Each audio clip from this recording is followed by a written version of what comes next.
قال النبي صلى الله عليه وسلم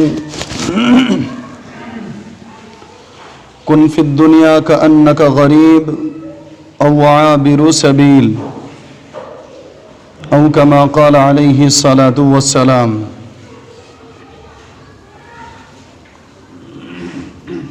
محترم بزرگوں اور دوستوں،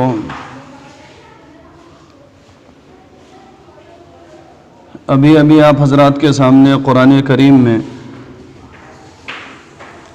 3 مقامات سے 3 آیات کریمہ کے 3 ٹکڑے تلاوت کیے، اور جناب رسول اللہ صلی اللہ علیہ وسلم کا ایک فرمان مبارک تلاوت کیا گیا ہے۔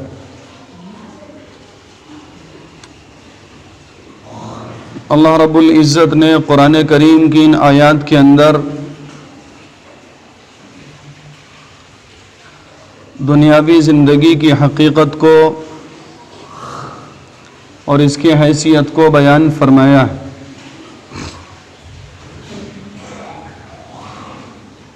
اللہ رب العزت نے تمام انسانوں کو پیدا کیا ہے اور ان کی زندگی کے پیچھے ان کا ایک مقصد رکھا ہے۔ فرمایا زندگی کا مقصد اللہ کی بندگی ہے، زندگی کا مقصد اللہ کی بندگی ہے، اور حیات کا مقصد اللہ کی یاد ہے کہ بندہ جو زندگی گزار رہا ہے اس زندگی کو اللہ کے ذکر کے ساتھ اور اللہ کی یاد کے ساتھ گزارے۔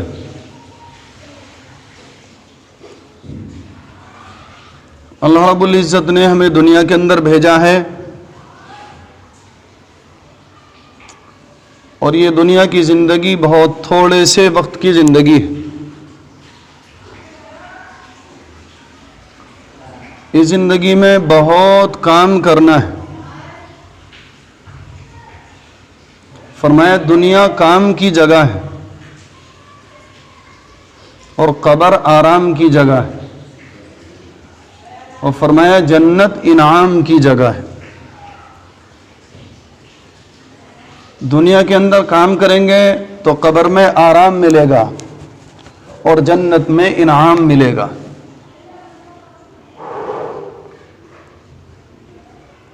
لیکن آج انسانیت کا بڑا طبقہ اپنی زندگی کے اہم مقصد کو بھول کر زندگی گزار رہا ہے۔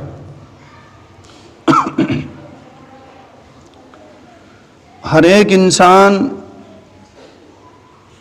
دنیا کے اندر اپنی دنیا کو جنت بنانے میں لگا ہوا ہے۔ جو انسان جس حیثیت کا بھی ہے، فرمایا کہ وہ اس حیثیت کے اعتبار سے دنیا کے اندر اپنی چھوٹی سی جنت کو سجانے میں لگا ہوا ہے، اور رات اور دن کی زندگی اسی پر لگا رہا ہے۔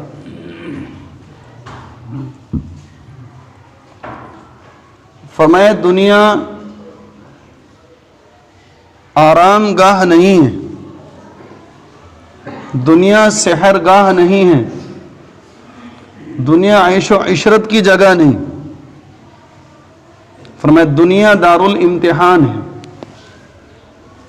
دنیا امتحان اور آزمائش کی جگہ ہے۔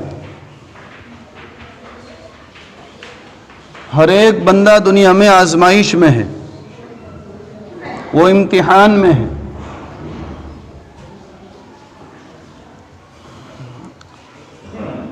فرمایا کہ ہم اس چیز کو بھولے ہوئے ہیں کہ دنیا دارالامتحان ہے۔ دنیا کے اندر ہماری مثال اسکول اور مدرسوں میں پڑھنے والے طلبہ اور اسٹوڈنٹ کی سی ہے کہ جس طرح سے وہ اسکول کے اندر، کالج کے اندر، مدرسوں کے اندر پڑھتے ہیں اور پھر اس کے بعد ان کا امتحان ہوتا ہے، فرمایا جو امتحان میں پاس ہوتا ہے اس کو انعام دیا جاتا ہے اور جو فیل ہوتا ہے اس کو سزا ملتی ہے. تو فرمایا کہ ہم اس چیز کو بھول کر اپنی دنیا میں جنت بنانے میں لگے ہوئے ہیں. ایک صاحب حیثیت کا واقعہ کتابوں میں لکھا ہے کہ بہت امیر کبیر آدمی تھا اور اس نے ایک محل بنوایا اور عیش و عشرت اور ساز و سامان کا تمام سامان اس کے اندر اس نے رکھا، چین اور سکون کے تمام انتظامات کیے، اور پھر اس نے اعلان کرایا کہ ہمارے اس محل کے اندر اگر کوئی بھی اللہ کا بندہ آ کر کوئی کمی اگر بتائے، اس کے اندر کوئی عیب بتائے، کوئی کمزوری بتائے تو ہم اس کو انعام دیں گے. یعنی اس کو یہ یقین تھا کہ اس کے اندر کوئی عیب نہیں ہے، کوئی کمی اور کوتاہی نہیں. بہت سارے اللہ کے بندے آئے اور کسی کو اس کے اندر کوئی عیب اور کمزوری نظر نہیں آئی. ایک صاحب دل، ایک اللہ کے ولی کا ادھر سے گزر ہوا، انہیں بھی پتہ لگا تو انہوں نے وہ آئے اور آ کر کے ایک نظر اس محل پر ڈالی اور کہا کہ اس کے اندر 2 کمیاں ہیں، اس کے اندر 2 کمیاں ہیں. تو تمام انسان جو وہاں پر موجود تھے وہ چونک گئے اور ان اللہ والے کو اس بادشاہ کے پاس، اس امیر کبیر آدمی کے پاس لے کر گئے اور کہا بادشاہ سلامت، یہ کہتے ہیں کہ اس کے اندر 2 کمیاں ہیں. تو بادشاہ نے کہا اچھا، کسی کو اس کے اندر کوئی کوتاہی، کوئی کمزوری، کوئی عیب نظر نہیں آیا، کوئی نقص نظر نہیں آیا، آپ کو اس کے اندر 2 کمیاں نظر آئیں، بتائیے کیا ہے؟ کہا کہ اس کے اندر ایک کمی تو یہ ہے کہ یہ محل آپ کا ہمیشہ نہیں رہ سکتا، یہ ختم ہو جائے گا، یہ باقی رہنے والی چیز نہیں ہے. اور دوسری کمی یہ ہے کہ اگر کچھ دنوں تک یہ باقی رہ بھی جائے تو آپ اس میں ہمیشہ نہیں رہ سکتے. کیوں؟ اس لیے کہ دنیا ٹھہرنے کی جگہ نہیں ہے. جو حدیث پاک تلاوت کی ہے اس کے اندر جناب رسول اللہ صلی اللہ علیہ وسلم نے اس کو فرمایا، کن فی الدنیا کأنک غریب او عابر سبیل. تمہاری مثال اس دنیا کے اندر ایک چلتے مسافر کی طرح ہے. تمہاری مثال اس دنیا کے اندر ایک چلتے مسافر کی طرح ہے. جس طرح سے ایک مسافر اپنا سفر طے کر رہا ہوتا ہے اور وہ تھک کر کسی پیڑ کے نیچے بیٹھ جاتا ہے کچھ سستانے کے لیے، کچھ آرام کرنے کے لیے، اور تھوڑی دیر کے بعد سستانے کے بعد وہ پھر وہاں سے اٹھ کر چلنے لگتا ہے. تو فرمایا کہ جس طرح سے وہ مسافر اس درخت کے نیچے بیٹھ کر تھوڑا سا آرام کرتا ہے، بس اس طرح سے تمہاری یہ زندگی. تم اتنی دیر کے لیے اس دنیا میں آئے. اور فرمایا ہماری مثال اس پل کی سی ہے جس پل کو ایک بندہ پار کر رہا ہو، تو اس پل کو پار کرنے میں کوئی بھی اللہ کا بندہ اس پل کے اوپر اپنا کوئی مکان نہیں بناتا، اپنی کوئی بلڈنگ نہیں بناتا، اپنا کوئی محل تیار نہیں کرتا. تھوڑی دیر کے لیے اس پل پر چڑھتا ہے اور اس کو پار کر کے چلا جاتا ہے. فرمایا کہ ٹھیک اسی طرح سے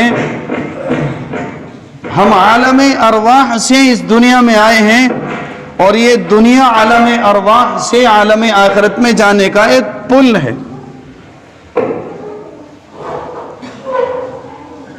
بہت تھوڑے سے وقت کے لیے اس دنیا میں آئے. اس دنیا کا قیام بہت مختصر ہے. اور فرمایا کہ دنیا دارالامتحان ہے. تو آپ دیکھو دنیا کے اندر ہر بندہ امتحان میں ہے. دنیا آزمائش کی جگہ ہے، ہر بندہ آزمائش میں ہے۔ اللہ رب العزت کا یہ ضابطہ ہے کہ بعض بندوں کو رنج اور غم دے کر آزماتا ہے اور بعض بندوں کو نعمتیں دے کر کے آزماتا ہے۔ بعض بندوں کے پاس بہت سی راحت و آسائش کے سامان ہوں گے، ان کو اس میں آزمایا جاتا ہے، اور بعض بندوں سے نعمتوں کو چھین کر آزمایا جاتا ہے، ان کو رنج دیا جاتا ہے، ان کو غم دیا جاتا ہے، اور ان کی اس میں آزمائش ہوتی ہے۔ فرمایا جن کو نعمتیں دی گئیں اس میں تو اس طرح سے آزمایا جاتا ہے کہ وہ اس میں صبر شکر کرتے ہیں کہ نہیں کرتے ہیں اللہ کا، اس میں وہ اللہ کے شکر کے ساتھ زندگی گزارتے ہیں کہ نہیں گزارتے۔ اور جن کو رنج و غم دیا گیا تو اس میں دیکھنا یہ ہوتا ہے کہ وہ اس میں صبر کرتے نہیں کرتے۔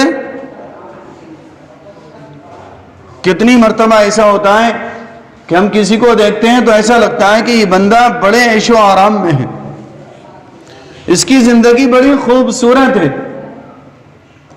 تو فرمایا نہیں، اس دنیا کے اندر کوئی بندہ ایسا نہیں ہے جسے کسی نہ کسی اعتبار سے کوئی غم نہ ہو، کسی نہ کسی اعتبار سے کوئی فکر نہ ہو۔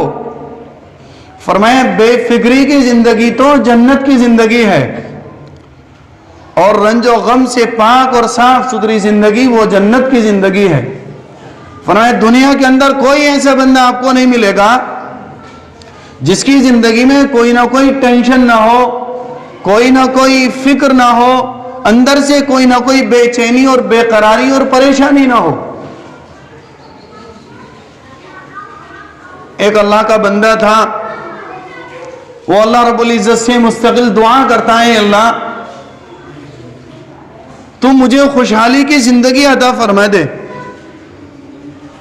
اے اللہ تو مجھے خوشحالی کی زندگی عطا فرما دے۔ مستقل اللہ سے مانگتا، اللہ سے دعا کرتا۔ اللہ رب العزت نے خواب دکھلایا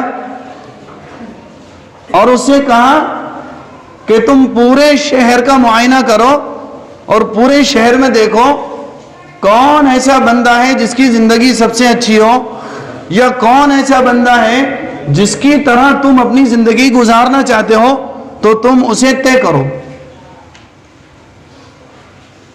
اس اللہ کے بندے نے شہر کے اندر نظر ڈالی تو مارکیٹ کے اندر ایک چوراہے پر دیکھا کہ ایک جویلری کی، سونے چاندی کی ایک صاحب کی دکان ہے، اور بڑے عیش و آرام کی زندگی ہے، اور ان کے پاس 5 بیٹے ہیں۔ انہوں نے سوچا کہ بس اسی کو طے کر لیتا ہوں کہ مجھے اس جیسی زندگی چاہیے۔ آنکھ کھلی جب صبح ہوئی تو سوچا کہ چلو اس اللہ کے بندے سے مل کر تو دیکھوں، اس سے معلوم تو کروں کہ تیری زندگی کیسی ہے۔ تو اس دکاندار کے پاس گئے اور جا کر اس سے کہا کہ بھئی مجھے ذرا آپ اپنی اندر کی زندگی تو بتاؤ کیسی ہے۔ تو اس نے کہا کہ بھئی میں تو اللہ سے دعا کرتا ہوں کہ اللہ نے جیسا میرا مقدر بنایا اللہ کسی کا ایسا مقدر نہ بنائے۔ اس نے کہا کہ بھئی ایسا کیوں؟ اللہ نے مارکیٹ کے اندر تمہیں ایک سونے چاندی کے سامان کی دکان دی ہے، تمہیں 5 بیٹے دیے ہیں، بہترین تمہاری زندگی ہے، بہترین کاروبار ہے، عیش و آرام کے سامان ہیں، کہ بس تمہیں نہیں پتا، میرے اندر کا جو غم ہے اسے میں ہی جانتا ہوں۔ تو کہنے لگے ذرا بتاؤ۔ تو اس نے کہا کہ جب تم معلوم کر رہے ہو تو میں تمہیں بتاتا ہوں۔ کہنے لگے جب میری شادی ہوئی تو شادی کرنے کے بعد کچھ ہی دن گزرے تھے، ابھی کوئی اولاد بھی پیدا نہیں ہوئی تھی، کہ بیوی بیمار ہو گئی، اور بہت زیادہ بیمار ہو گئی، اور حالت ایسی ہو گئی کہ اس کی بچنے کی کوئی امید باقی نہیں رہی۔ تو ایک دن وہ کہنے لگی کہ میری بیماری سے تمہیں کیا، تم تو میرے مرنے کے بعد دوسری شادی کر لو گے۔ اس نے کہا کہ نہیں، ایسا مسئلہ نہیں ہے، بلکہ تمہاری بیماری سے مجھے بڑی پریشانی ہے، اور تمہاری جدائی میرے لیے بہت بھاری گزرے گی۔ وہ کہنے لگے نہیں یہ تو سب کہنے کی باتیں ہوتی ہیں. بہرحال اس طرح کا مکالمہ آئے دن آپس میں چلتا رہا, اس طرح کی گفتگو اور باتیں ہوتی رہیں. ایک دن دل کو ایسی بات لگی بیوی کی, شوہر کو, کہ وہ ایک ڈاکٹر یا حکیم کے پاس گئے اور انہوں نے ان سے ایسی دوا لے لی جس کے ذریعے بیوی کی ضرورت کو پورا کیا جاتا ہے کہ وہ میری طاقت ہی ختم ہو جائے اور میں آئندہ پھر اگر بیوی کا انتقال بھی ہو جائے تو پھر شادی نہ کروں. اپنی بیوی کو تسلی دینے کے لیے ایسی دوا استعمال کی, اور دوا استعمال کرنے کے بعد اللہ کا کرنا یہ ہوا, کچھ دنوں کے بعد اللہ رب العزت نے بیوی کو صحت یاب کر دی, اس کو شفا دے دی. اب وہ کیونکہ دوا کھا چکے تھے, ہم اپنے صاف لفظوں میں کہیں کہ نسبندی کرا چکے تھے, تو اب جب بیوی کو صحت مل گئی, وہ شفا مل گئی, تندرست ہو گئی, تو اب اس کی ضرورت, اس کی خواہش, اب شوہر کے اندر یہ طاقت تھی نہیں کہ وہ اس کی ضرورت کو پورا کرے, بیوی تقاضا کرتی, وہ مجبور ہو گیا. تو آخر کار بیوی نے مطالبہ کیا کہ تم مجھے چھوڑ دو. اور وہ چھوڑنے پر آمادہ نہیں کہ میں نے تو تیرے خاطر یہ سب کچھ کیا تھا. اور پھر اس کے بعد میں فرمایا کہ جب انہوں نے اس کو آزاد نہیں کیا تو بیوی غلط راستے پر چل پڑی, اور اس کے بعد میں اس سے 5 بیٹے پیدا ہوئے. تو وہ کہنے لگا کہ یہ جو تم دیکھ رہے ہو 5 بیٹے, ان میں سے میرا ایک بھی نہیں ہے. جب یہ کاروبار پر آتے ہیں, دکان پر آتے ہیں, میری ان پر نظر پڑتی ہے تو میرے دل کے اندر جو غم ہوتا ہے, جو رنج ہوتا ہے, ان کی شکلوں کو دیکھ کر کے اسے میں ہی جانتا ہوں, اور میں اندر سے کتنا پریشان ہوں میں ہی جانتا ہوں. اس لیے میں اللہ سے دعا کرتا ہوں کہ اللہ تو میری جیسی زندگی کسی کو مت دینا. تو فرمایا کہ اسی طرح سے ہمیں جو دوسروں کی زندگی اچھی لگ رہی ہے تو ہم اگر اندر سے ان کو دیکھیں گے تو اندر سے وہ بالکل سکون سے نہیں ہوں گے, کوئی نہ کوئی ٹینشن, کوئی نہ کوئی دقت, کوئی نہ کوئی پریشانی اندر سے ان کو بھی ہوگی. کیوں؟ اس لیے فرمایا الذی خلق الموت والحیات لیبلوکم ایکم احسن عملا, کہ اللہ رب العزت نے یہ زندگی اور موت کا جو نظام بنایا ہے, بنایا ہی اس لیے ہے تاکہ اس میں تم کو جانچا جائے, تم کو پرکھا جائے, تم کو آزمایا جائے, تمہاری آزمائش ہو, تمہارا امتحان ہو کہ اس زندگی میں کون اچھے عمل کر کے آتا ہے. اور فرمایا وَمَا الْحَيَاةُ الدُّنْيَا إِلَّا مَتَاعُ الْغُرُورِ, یہ دنیا کی زندگی بہت تھوڑے, یہ جو دنیا کی زندگی ہے یہ دھوکے کا سامان ہے, یہ دھوکے کا گھر ہے. تو فرمایا کہ ہمیں اس دھوکے میں نہیں پڑنا چاہیے. ہمارے دن دیکھتے رہتے ہیں کہ اس دنیا کو چھوڑ کر کے کیسے اچھے بھلے لوگ ایک دم اچانک چلے جاتے ہیں. کیوں؟ اس لیے فرمایا کہ دنیا دھوکے کا گھر ہے, یہ دنیا کی زندگی دھوکے کا ساز و سامان ہے. اور بار بار قرآن کریم کے اندر اس پر متنبہ کیا گیا ہے کہ تم اس دھوکے میں نہ پڑ جانا, تم اس کے مکر و فریب میں نہ آ جانا. یہ دنیا کی زندگی بہت مختصر ہے اور دھوکے کی ہے. ہمیں اس کا احساس ہی نہیں ہوتا.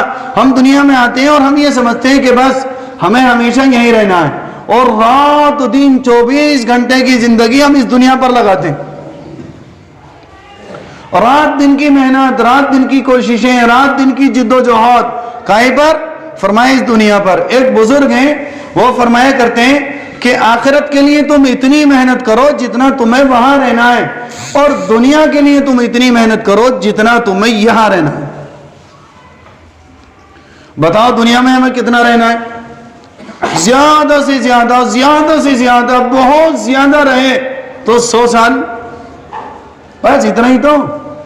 اور آخرت میں کتنا رہنا ہے بتاؤ؟ ہمیشہ ہمیشہ آخرت میں رہنا ہے. آخرت میں ہمیشہ ہمیشہ رہنا ہے, اور دنیا میں زیادہ سے زیادہ 100 سال, اور اس کا بھی کوئی بھروسہ نہیں. تو ہم دنیا میں اتنے سے وقت کے لیے بتاؤ کتنی محنت کرتے ہیں, کتنی کوشش کرتے ہیں, کتنی جد و جہد کرتے ہیں کہ آخرت کو بھلا دیا. آخرت ہمیں یاد ہی نہیں رہتی. اور فرمایا کہ اللہ رب العزت تمام انسانوں کو آزما رہا ہے. کسی کو نعمتوں میں آزمایا جا رہا ہے اور کسی کو رنج اور غم کے ذریعے سے آزمایا جا رہا ہے. دیکھیے آپ قرآن کریم میں اللہ رب العزت ایک پارے کے اندر ارشاد فرماتا ہے فَلَمَّا نَسُوا مَا ذُكِّرُوا بِهِ فَتَحْنَا عَلَيْهِمْ أَبْوَابَ كُلِّ شَيْءٍ.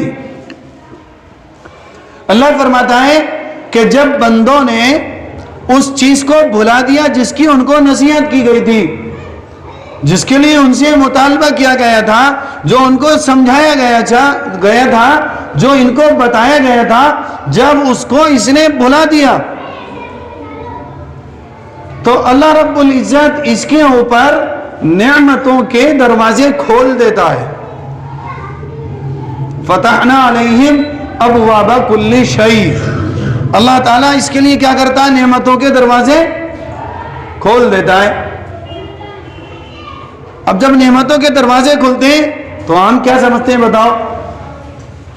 ہم یہ سمجھتے ہیں ہمیں تو مزہ آ رہا ہے. ہمیں کیا ہے؟ مزہ آ رہا ہے. اللہ رب العزت کا یہ ضابطہ ہے کہ جب کوئی بندہ خدا کا نافرمان ہوتا ہے اور نافرمانی کی حالت میں جب اس کے اوپر نعمتوں کی بہار ہوتی ہے تو وہ اللہ کی پکڑ ہوتی ہے. اللہ رب العزت اس کو دنیا میں چھوڑ دیتا ہے، اس کی رسی کو چھوڑ دیتا ہے. کیوں؟ اس لیے کہ اس کی سزا کو مکمل کیا جائے، اسے انتہا تک پہنچایا جائے. آگے فرمایا حتیٰ اذا فرحوا، وہ ان نعمتوں میں مگن ہوتا ہے، خوش ہوتا ہے اور مزے کی زندگی گزار رہا ہوتا ہے. بما اوتوا اخذناہم بغتۃ، پھر اللہ رب العزت اس کو اچانک سے پکڑ لیتا ہے. اخذناہم بغتۃ، اللہ رب العزت اس کو پھر کیا کرتا ہے؟ اچانک سے پکڑ لیتا ہے. تو اگر نافرمانی کی صورت میں اگر نعمتوں کی بہار ہے تو ہمیں سمجھ لینا چاہیے کہ وہ اللہ کی خوشی کی نعمتیں نہیں ہیں، وہ اللہ کی نعمتوں کی بہار نہیں ہے، بلکہ اس کے پیچھے اللہ کی پکڑ ہے.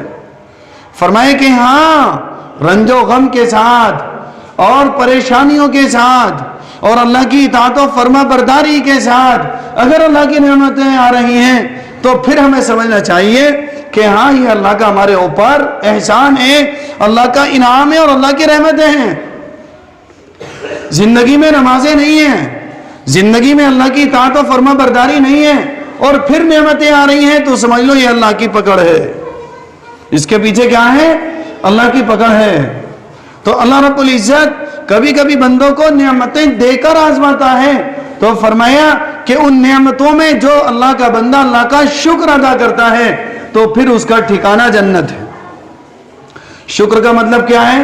شکر کا مطلب یہ ہے کہ اللہ نے نعمتیں دی تو اللہ کی شکر گزاری کے ساتھ خوب اللہ کی عبادت ہو، نمازیں وقت پر پڑھی جائیں، اللہ کی اطاعت و فرما برداری کی جائے، خوب اللہ کو راضی کرنے کی فکر اور کوشش کی جائے اور اللہ کا احسان مانا جائے کہ اللہ تیرا احسان ہے، تو نے مجھے بڑی نعمتیں دی ہیں. ایک بزرگ کا واقعہ کتابوں میں لکھا، وہ کہتے ہیں کہ اے اللہ تو مجھے اتنی نعمتیں کیوں دے رہا ہے؟ ایسا تو نہیں ہے کہ میں نے تیری جتنی عبادت کی ہے اس سب کا بدلہ تو نے مجھے دنیا میں دے دیا. تو جب انہیں کوئی نعمت ملتی تو اللہ سے کہتے ہیں اللہ بس، اے اللہ بس رہنے دے، میرے پاس تیری بہت نعمتیں ہیں، مجھے اب نہیں چاہیے، اللہ بس رہنے دے. تو یہ اللہ کا شکر ادا کرتے. ایک دن خواب دیکھا، کہنے والے نے کہا کہ سنو تم جو کہتے ہو نا کہ اللہ تو مجھے اتنی نعمتیں کیوں دے رہا ہے کہ بس اللہ رہنے دے، تو نے مجھے بہت نعمتیں دی ہیں، تیرا بڑا احسان ہے. تو فرمایا کہ ہمارا یہ ضابطہ ہے جب تک تم میرا شکر ادا کرتے رہو گے ہم اپنی نعمتوں کو تمہارے اوپر، اپنی نعمتوں کی بہاریں اور رحمتیں تمہارے اوپر اتارتے رہیں گے. لَإِن شَكَرْتُمْ لَأَزِيدَنَّكُمْ، کہ نعمتوں کی شکر گزاری کرو گے تو اللہ ان نعمتوں کو بڑھاتا رہتا ہے، اور جب ناشکری ہوتی ہے تو اللہ نعمتوں کو چھین لیتا ہے. تو فرمایا کہ پھر کسی کو رنج اور غم دے کر آزمایا جاتا ہے. تو جب رنج اور غم دیا جاتا ہے تو اس میں آزمائش کیا ہے؟ فرمایا کتنی مرتبہ ایسا ہوتا ہے کہ اللہ کا بندہ اچانک سے کسی مجلس میں چلا گیا, وہاں پر کوئی اللہ کا نیک بندہ, اللہ کا بزرگ تھا, اس نے دعا کرائی, اس نے کہا اے اللہ تو ہم سب کی مغفرت فرما دے. سب نے کہا آمین. کسی نے کہا, اس نے کہا اے اللہ تو ہم سب کو جنت میں اعلیٰ مقام عطا فرما, تو ہم سب نے کہا آمین. تو اللہ رب العزت اس بزرگ کی دعا کو قبول کر لیتا ہے. تو فرمایا اب جتنے بندے بیٹھے ہوئے تھے ان سب کی دعا قبول ہو گئی. اب جب دعا قبول ہو گئی تو وہ جو مقام اللہ رب العزت نے عطا کیا ہے دعا قبول ہونے کی برکت سے, اب فرمایا کہ اس مقام کے اعتبار سے بندہ عمل نہیں کرتا, تو اللہ رب العزت اس مقام کو دینے کے لیے حالات ڈالتا ہے, پریشانیاں ڈالتا ہے. جب عبادت نہیں ہو رہی اس درجے کی تو اللہ رب العزت اس کے اوپر حالات ڈالتا ہے, اور جب وہ حالات آتے ہیں, پریشانیاں آتی ہیں, بیماریاں آتی ہیں, تو فرمایا کہ پھر ان بیماریوں پر, ان پریشانیوں پر, ان حالات پر اللہ رب العزت اسے صبر کرنے کی توفیق دے دیتا ہے. پھر جب یہ ان پر صبر کر لیتا ہے تو اللہ رب العزت اس کو صبر کرنے کی وجہ سے وہ مقام عطا کر دیتا ہے جو مقام اس دعا میں مانگا گیا تھا اور وہ دعا قبول ہوئی تھی. تو فرمایا کہ حالات کے آنے سے کیا کرنا چاہیے, ایک دم سے آہو فغا نہیں, گلے شکوے نہیں, ہم تو یوں ہی پریشانی رہتے ہیں, ہم نے تو زندگی میں کبھی چین سکون دیکھا ہی نہیں, ہمارے پاس تو بیماریوں کا ہی بس ہر وقت بیماری رہتی ہے, ہم تو بس اسی لیے پیدا ہوئے ہیں. تو یہ اللہ کی شکایت ہوتی ہے, اللہ کے گلے شکوے ہوتے ہیں. فرمایا نہیں, ہمیں یہ غور کرنا چاہیے کہ یہ حالات ہمارے اوپر جو آ رہے ہیں یہ اس لیے آ رہے ہیں کہ اللہ رب العزت نے ہمارا ایک مقام طے کیا ہے اور اس مقام کو حاصل کرنے کی ہم سے عبادت نہیں ہو پا رہی. تو ہمیں اللہ کی طرف متوجہ ہونا چاہیے, ہمیں اللہ کی طرف رجوع کرنا چاہیے, اللہ کے گھر میں آنا چاہیے, اپنی عبادت کی مقدار کو بڑھانا چاہیے. تو اللہ رب العزت ان پریشانیوں سے نجات عطا فرمائے گا اور وہ مقام عطا فرمائے گا. کوشش کریں کہ اللہ رب العزت اپنی زندگی کو ہمیں سمجھنے کی توفیق عطا فرمائے اور آخرت کی تیاری کی توفیق عطا فرمائے. آمین. وآخر دعوانا الحمدللہ.